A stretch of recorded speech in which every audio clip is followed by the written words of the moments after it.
नमस्कार। तो कैसे हैं आप सभी अच्छे होंगे और आप लोग अच्छे से स्टडी कर रहे होंगे।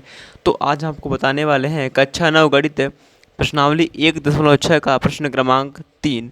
तो आज हम लोग प्रश्न क्रमांक 3 के समस्त प्रश्नों को हल करने वाले हैं, वो भी एकदम आसान तरीके से। तो चलिए वीडियो को स्टार्ट करते हैं।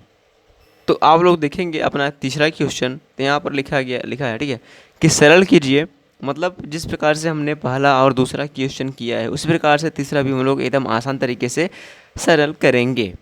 तो यहाँ पर आपका पहला दिया है क्वेश्चन, इसमें 2 और 3, इसमें जो है 4 क्वेश्चंस आपको दिए गए हैं सॉल्व करने के लिए।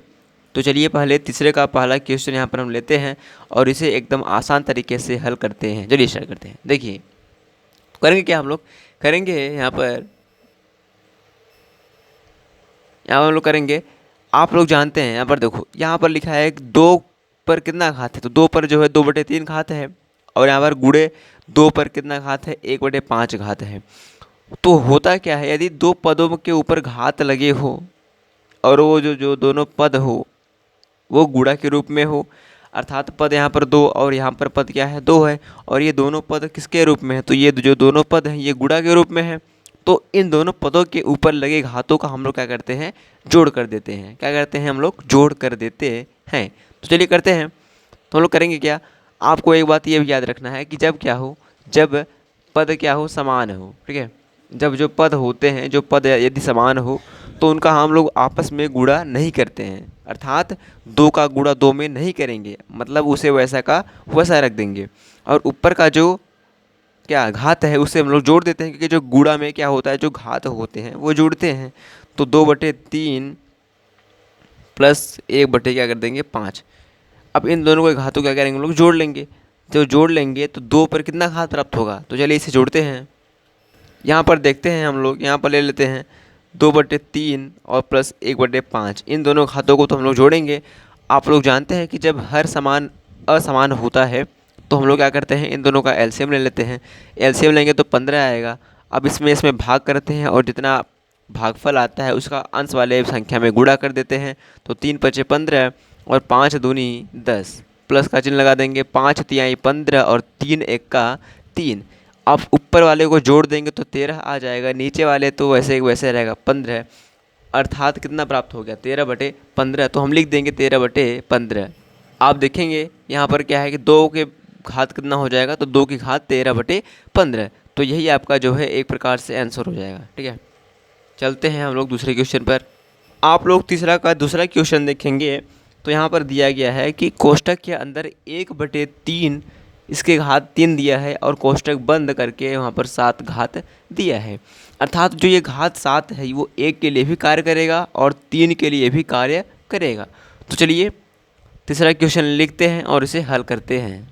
तो आप लोग देखेंगे यहाँ पर आपका तीसरा का जो दूसरा क्वेश्चन दिया गया है वो है 1/3 दिया गया है और 3 के घात 3 दिया गया है, ऊपर 7 दिया गया। मतलब ये जो 7 आप लोग देख रहे हैं ये 1 के लिए भी कार्य करेगा और 3 के लिए भी कार्य करेगा। तो चलिए हल करते हैं। इसे हल करने के लिए हम लोग करेंगे क्या, पहले 1 यहाँ पर आप लोग क्या देखेंगे, 3 लिखा है, ठीक है, 3 है।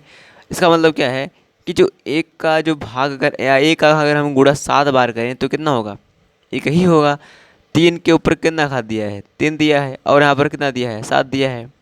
तो यहाँ पर लिख लेते हैं हम लोग 3 घाते 3 और यहाँ पर कितना है, 7, मतलब वही, ठीक है। अब करेंगे हम लोग, यहाँ पर देखो आप लोग जानते हैं कि जब किसी घात के ऊपर एक घात और दिया रहे, मतलब यहाँ पर देखेंगे आप 3 के ऊपर 3 घात दिया है लेकिन यहाँ पर एक घात और है, यहाँ पर 7 आपको दिख रहा होगा। तो हम लोग करेंगे क्या, आप लोग जानते हैं, क्या जानते हैं कि घातों का हम लोग मल्टीप्लाई कर देते हैं। तो 3 और 7 का मल्टीप्लाई करेंगे कितना हो जाएगा, 21 हो जाएगा। तो यहाँ पर पहले लिखेंगे हम लोग 3 और 3 के घाते कितना हो जाएगा, 21 हो जाएगा, ठीक है। 3 घाते कितना हो जाएगा, 21 हो जाएगा। आप इसे एक प्रकार से और लिख सकते हैं, कैसे लिख सकते हैं, आप वहाँ पर जो ऊपर 1 दिख रहा है उसको क्या हटाने के लिए, ठीक है, उसको हटाने के लिए आप इसे किस प्रकार से लिख सकते हैं, आप इसे लिख सकते हैं 3 घाते -21। ये भी आपका, ये भी इस प्रकार से आप लिख सकते हैं, इस प्रकार से भी आप लिख सकते हैं, कोई दिक्कत नहीं है, ठीक है। अब इसे आप कैसे लिखेंगे, आपको जो हम वीडियो बनाए हैं, ठीक है, उसमें आप अगर देखेंगे, जिसमें आपका दूसरा क्वेश्चन है उसमें आप देखेंगे उस वीडियो में, तो आपको बताया गया है कि यहाँ पर कैसे ये माइनस और कैसे 1/3 के घाते 21 आता है।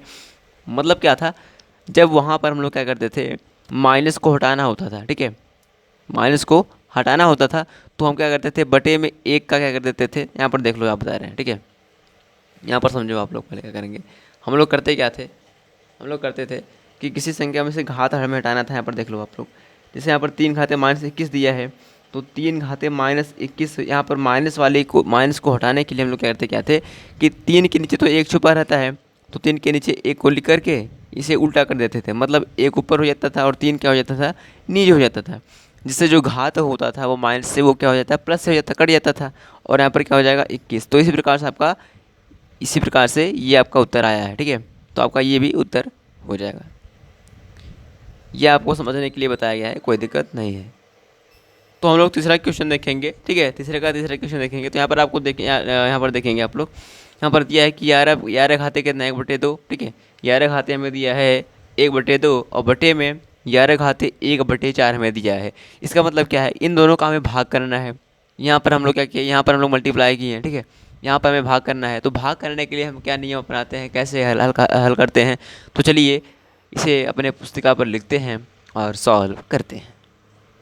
तो आप लोग देखेंगे यहाँ पर हम लिख चुके हैं, ठीक है, इसे हम लोग सॉल्व करने वाले हैं। ये 11 घाते 1/2 दिया है, बटे में 11 घाते 1/4 दिया है। तो भाग में नियम क्या होता है, भाग में नियम क्या होता है, जो पद हैं ये पद क्या है, समान है। आप लोग देखेंगे जो पद है वो क्या है, समान है, तो हम समान पदों को तो वैसे के वैसे लिखेंगे, ठीक है, समान पदों को भाग में भी क्या करते हैं, या भाग हो गुणा हो तो उसमें समान पदों को वैसे के वैसे लिख देते हैं, और उनके ऊपर जो घात दिया होता है उनको क्या करते हैं, आप लोग हमेशा याद रखेंगे, गुणा में घातों को जोड़ा जाता है और भाग में घातों का घटाना कर दिया जाता है। तो 1/2 और 1/4 को क्या कर लेंगे, हम लोग आपस में घटा लेंगे। तो चलिए घटाते हैं, आप लोग यहाँ पर देखेंगे तो 1/2 है और माइनस में 1/4 है, इसे हम लोग घटा देंगे। तो 2 और 4 का एलसीएम लेंगे तो 4 होगा। अब 2 में 4 का भाग देंगे तो 2 होगा, और 2 का मल्टीप्लाई हम लोग 1 में करेंगे तो कितना हो जाएगा, 2 हो जाएगा। माइनस का चिन्ह लगा देंगे, फिर 4 में अगर 4 का हम लोग भाग देंगे तो 1 आएगा, 1 का मल्टीप्लाई 1 में करेंगे तो 1 आएगा, ठीक है। अब यहाँ पर घटा लेते हैं, ठीक है, यहाँ पर इसका 4 तो नहीं लग रहा है हमें, एक बार ट्राई लेते हैं, ठीक है। 2 1 का 2, हाँ सही है, ठीक। अब 2 में से 1 कितना हो जाएगा, तो 1 हो जाएगा आपका, और यहाँ पर कितना हो जाएगा, 4, ठीक है। तो कितना आया, 1/4 यहाँ पर लिख देते हैं हम लोग, कितना क्या लिखेंगे, बराबर लिखेंगे कि 11 घाते कितना लिख देंगे, 1/4, यही आपका आंसर हो जाएगा, यही आपका आंसर हो जाएगा। आप लोग अपना चौथा क्वेश्चन देखेंगे, जो कि तीसरे का चौथा क्वेश्चन है, ठीक है। आप लोग देखेंगे यहाँ पर लिखा है कि 7 घाते 1/2 गुणे 8 घाते 1/2। तो चलिए इसे हम लोग हल करते हैं एकदम आसान तरीके से। तो यहाँ पर आपका क्वेश्चन है, ठीक है, इसे हम लोग हल करेंगे एकदम आसान तरीके से। तो चलिए हल करते हैं। आपको पहले में क्या बताया गया था कि जब क्या हो, पद बराबर हो तो पद को लिख देते हैं, लेकिन आप इसमें देखेंगे तो जो पद है वो अलग अलग है। यहाँ पर पद 7 है तो यहाँ पर पद 8 है, मतलब अलग अलग है। और जो घात हैं, जो घातों की जो संख्या दी गई है वो समान दी गई है। तो हम लोग इस स्थिति में क्या करेंगे, जो पद हैं उनका मल्टीप्लाई करते हैं। तो 8 में अगर आप लोग 7 का मल्टीप्लाई करेंगे, या तो आप 7 में 8 का मल्टीप्लाई मतलब गुणा करेंगे, तो कितना हो जाएगा, 56 हो जाएगा, ठीक है। 56 जब हो जाएगा तो आप लोग जानते हैं, ठीक है, यहाँ पर आपको याद रखना पड़ेगा कि जो अगर घात क्या हो, समान हो, तो उसको क्या करेंगे, वैसे के वैसे लिख लेते हैं। यही आपका आंसर हो जाता है, ठीक है, यही आपका आंसर हो जाता है। तो इसी प्रकार से आपका प्रश्नावली 1.6 और आपका अध्याय 1 संख्या पद्धति का जब सभी प्रश्नावलियाँ हैं उनको हम एकदम आसान तरीके से हल कर चुके हैं। तो यदि आपको यह वीडियो अच्छा लगा तो इस वीडियो को लाइक करिएगा और सब्सक्राइब करिएगा, और अपने दोस्तों में शेयर अवश्य करिएगा। अब हम लोग मिलते हैं आपको एक नए अध्याय से और एक नई प्रश्नावलियों से। तो तब तक के लिए धन्यवाद।